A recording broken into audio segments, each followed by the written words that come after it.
Et salut, j'espère que tu vas bien. Bienvenue sur l'épisode 6 de On n'est pas là pour enfiler des perles. Pour celles qui découvrent le podcast, je m'appelle Jérôme et je suis expert en perte de poids pour les femmes qui souhaitent s'affiner et surtout qui en ont marre des régimes et de passer des heures à la salle de sport pour aucune raison. Dans cet épisode aujourd'hui, on va parler d'une question toute simple qu'une de mes coachées m'a posée, Anan. Elle m'a posé une question sur le chat de groupe et elle me disait: Jérôme, comment on fait pour travailler la discipline? Et je me suis dit, là, Anan, si tu vois cette vidéo, je t'ai déjà répondu un petit peu, mais je me suis dit, si toi tu te la poses, je pense qu'il y en a plus d'une qui se pose la même question, c'est comment on fait pour travailler la discipline. Alors déjà, on va remettre un petit peu dans le contexte, qu'est-ce que c'est la discipline? Ok, la discipline c'est quoi? Alors j'ai recherché pareil le petit Larousse, je vous sors la définition du petit Larousse, c'est l'art de garder la détermination et la régularité dans les pratiques qui favorisent notre objectif. D'accord? A contrario, on va avoir la motivation. La motivation, en fait, ça va être l'envie de passer à l'action pour avoir des résultats. Ok, c'est les deux choses qui sont en contrebalance et qui arrivent très très souvent quand on cherche à perdre du poids. On attend d'être à 100% motivé. Et j'ai envie de te dire oui. Alors oui, pour pouvoir lancer la phase de départ, il va falloir être motivé. Par contre, si tu comptes que sur la motivation pour réussir, crois-moi, tu réussiras jamais. Il va falloir passer aussi par cette phase où il va falloir te discipliner et surtout mettre en place les choses pour pouvoir avancer. 3 fausses croyances qui ressortent énormément sur la discipline. Déjà, c'est qu'il faut être parfaite tout le temps. Que la discipline, c'est un chemin parfait, tout droit, d'accord, que l'on avance du début à la fin. Alors, si la discipline, c'était une chose qui était toute droite, concrètement, en fait, personne ne serait discipliné. Ok, on serait des robots, très clairement. Donc, non. La discipline, c'est pas faire les choses parfaitement, c'est pas faire les choses de la manière la plus régulière possible, d'accord? Non, non. C'est le fait de mettre des actions en place, ok? Déjà de 1, vers son objectif, mais c'est pas faire que des actions vers son objectif. Et par moment, il va falloir faire des détours, par moment, il va falloir improviser et adapter les choses. Ce qui est tout à fait normal. Je vais prendre un cas tout bête. Ton enfant est malade. Alors oui, ta discipline, c'est d'aller à la salle de sport 3 fois par semaine. Ça va être de suivre bien ton plan alimentaire et autres. Ton gamin est malade, et à un moment donné, tu vas te retrouver peut-être bloqué à la maison, donc tu ne pourras pas faire ton sport comme tu voudras. Tu vas aussi peut-être devoir faire un jambon purée parce que ton gamin il est malade, t'en peux plus, t'es fatigué, donc tu vas pas te battre pour la bouffe, très clairement. Et donc du coup, tu vas pas avoir peut-être la meilleure des régularités. Mais c'est pas grave en fait, d'accord? Parce que on va dire que la base de la discipline, c'est juste accepter qu'on a une ligne de conduite et on essaye de la tenir tant bien que mal, d'accord? Et que parfois en fait on va faire quelques petits accros, mais c'est ok, d'accord? La deuxième chose, c'est que la discipline c'est quelque chose de punitive. Et ça on entend souvent, alors c'est le côté école. Si tu ne fais pas ça, tu seras puni. Si tu fais pas ce que tu as à faire, alors on va t'engueuler. Et moi j'ai beaucoup de mes coachés, quand ils arrivent dans mes accompagnements, quand elles font une erreur, ils me disent: Jérôme, m'engueule pas. Eh mais je vais pas t'engueuler, très clairement, ok? Je suis pas ton mère, je suis pas ton père, je suis pas ton mec, je suis pas ton fils, je suis rien, ok? Je suis ton coach. Donc si tu as fait de la merde, ça arrive, d'accord? Je vais te demander pourquoi, pour comprendre les raisons et qu'est-ce qu'on va pouvoir ajuster. Mais en fait, concrètement, je vais pas être là pour te taper sur les doigts et te dire tu vas me récupérer 20 fois, je ne mangerai plus de sushi. Franchement, moi j'ai autre chose à faire, très clairement, et je pense pas que ça te permette d'avancer en quoi que ce soit, d'avoir une psychologie punitive pour pouvoir avancer. D'accord? Déjà, quand on est gamin, je vois pas trop l'intérêt, mais alors quand on est adulte, je la comprends encore moins. Ok? Donc non, la discipline, c'est pas quelque chose de punitif. La discipline, c'est quelque chose que tu mets dans ta vie, mais qui doit être, on va dire, entre guillemets, logique. Et faire partie de tes habitudes de vie et de ta zone de confort. Ok? La troisième chose, c'est, une fois établi, ça va demander, on va dire, ça demande aucun effort pour pouvoir la tenir. Et alors ça je pense que c'est la pire des bullshit qu'on pourrait sortir. Une fois que ta discipline est calée, t'inquiète, ça va être easy. Non. Une fois que ta discipline est calée, ça va te demander des efforts aussi au quotidien. Peut-être un peu moins qu'au départ, mais ça va te demander des efforts au quotidien pour pouvoir la maintenir. Pourquoi ? Parce qu'à un moment donné, tu vas avoir ces petits virages. D'accord ? Et à un moment donné, il va falloir que tu fasses ton virage, mais que tu reviennes pour repartir sur ton cap. Ok ? Donc, en fait, la discipline, une fois que tu instaures une discipline, moi j'aime bien dire, tu instaures un standard dans ta vie, mais il va falloir, par moment, te battre pour pouvoir maintenir ce standard. D'accord ? Et du coup, je vais te donner 4 choses à faire en fait pour pouvoir travailler ta discipline, mais surtout pour pouvoir intégrer une discipline dans ta vie de tous les jours. Ok ? La première chose, c'est ce que je te disais juste avant, c'est de te poser des standards. Et à un moment donné, te poser des standards minimaux, mais que tu ne dérangeras jamais. D'accord ? Alors, un standard minimal, à mon avis, que tu dérangeras jamais, moi par exemple, ça va être de pouvoir m'entraîner au moins une fois dans la semaine. D'accord ? De prendre soin de moi, de m'entraîner au moins une fois dans la semaine. Ça, c'est mon standard minimal. Ok ? Un standard minimal, ça va être par exemple, jamais prendre de cuite. C'est un truc con, mais voilà. Moi, un de mes standards que je me fixe à un moment donné, c'est je ne bois jamais jusqu'à être bourré comme un coin. Ok ? Voilà, ça c'est mon choix. D'accord ? C'est mes standards. Et je viens bloquer mes standards et je les dérange pas. D'accord ? Ça ne veut pas dire que je viens chercher des standards extrêmement hauts, mais à un moment donné, je viens chercher un standard minimal par rapport à ma vie, par rapport à qui je veux être, pour pouvoir réussir. Donc voilà. La deuxième chose, c'est de commencer petit. D'accord ? Si tu n'as jamais fait de sport de ta vie, viens pas te mettre une discipline où tu vas t'entraîner 4 fois par semaine, où tu vas faire 2 heures de tapis, 4 heures de marche et toutes les conneries possibles et imaginables. Commence petit. Tu n'as jamais fait de sport de ta vie et commence par 1 à 2 séances de 20 à 30 minutes. Ok ? Et les autres jours, pourquoi pas, va marcher 10 minutes. D'accord ? Va te garer un peu plus loin quand tu vas faire les courses. Mets ce genre de choses en place qui sont faciles à tenir. C'est en mettant des petites choses en place, au fur et à mesure, que tu vas réussir à créer des grandes habitudes qui vont avoir des effets. Donc, commencer petit, c'est vraiment, vraiment nécessaire. J'en vois trop, et alors, on va le voir beaucoup en septembre arriver, les femmes qui, hop, c'est bon, l'été est fini, on reprend les bonnes résolutions, c'est septembre, je lâche rien, je m'inscris en salle de sport, j'y vais 5 fois par semaine et au bout de 2 semaines, je n'y vais plus, mais je continue à payer l'abonnement pendant 1 an. Ok, ça arrive très régulièrement. Ça, de 1, c'est que tu n'as pas choisi la bonne salle de sport. Ça, de 2, c'est que tu es trop motivé. Donc du coup, tu ne tiens pas sur la durée et tu ne peux pas créer une discipline. Donc dès que tu vas avoir un accro et que tu ne vas pas pouvoir aller à ton cours collectif, dès que tu vas louper une séance, tu vas abandonner petit à petit.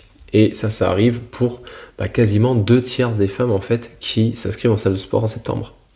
Donc c'est super pour les salles de sport, elles ont plein d'argent. Par contre, pour les femmes, c'est un manque à gagner aberrant.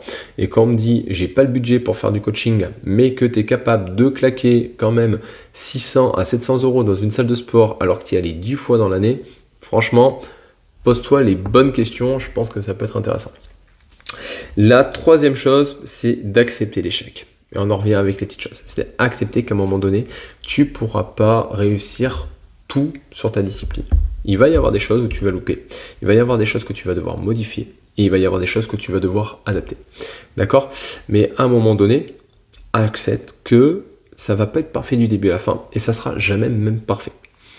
D'accord ? Accepte que tu vas te planter, que ça fait partie du processus et que c'est normal. Si tu te plantes, c'est pas grave. Tu pourras continuer à avancer par la suite et tu vas apprendre de ces erreurs. Et donc du coup, en apprenant de ces erreurs, tu vas pouvoir réussir à adapter les choses et de pouvoir les tenir sur la durée. Ok ? La quatrième chose, c'est comprendre pourquoi tu fais les choses. Ça, je pense que je m'arrache les cheveux. Il me reste encore un peu, mais à mon avis, je vais pas tarder à plus en avoir. Je m'arrache les cheveux tout le temps quand je discute avec vous, avec toutes les femmes que j'ai en bilan chaque semaine. J'ai plus de 10 à 15 femmes en bilan chaque semaine. Et à chaque fois, je leur demande pourquoi tu veux perdre du poids. Pourquoi tu veux t'affiner? Pourquoi ci? Pourquoi ça? Et à chaque fois, en fait, la première réponse que j'entends, c'est je vais être bien dans mon corps, je vais être bien dans ma tête. Voilà, c'est pour mes habits. Mais ça, c'est pas des pour raisons, c'est pas des pourquoi. Déjà, de 1, ça c'est bullshit. Donc, je le dis souvent, mais pose-toi les bonnes questions. Ça, c'est très important.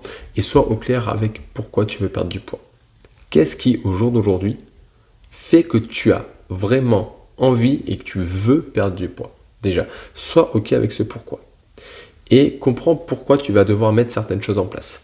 Si à un moment donné, tu ne comprends pas pourquoi c'est important pour ta santé, pour ton objectif et pour le long terme de manger de manière équilibrée, en fait, jamais tu mettras les choses en place correctement. Et donc, du coup, dès que tu vas avoir une occasion de arrêter, tu vas tout abandonner.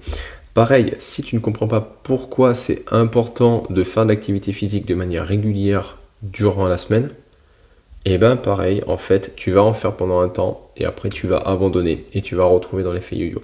Et en fait, si tu ne comprends pas pourquoi tu mets certaines choses en place, tu te planteras à chaque fois. Et j'en vois 10 à 15 fois des femmes par semaine ne pas comprendre pourquoi il faut mettre les choses en place. Et donc du coup, qui abandonnent. Comprends pourquoi c'est important de faire du sport. Comprends pourquoi c'est important de bouger au quotidien. Comprends pourquoi c'est important de manger équilibré au moins 80% du temps. Comprends que ce n'est pas une punition de bouffer de la salade des fois. Que c'est pas une punition non plus de manger un burger. Ok, que c'est pas mal de manger un burger. Comprends que les légumes, ce ne sont pas tes ennemis.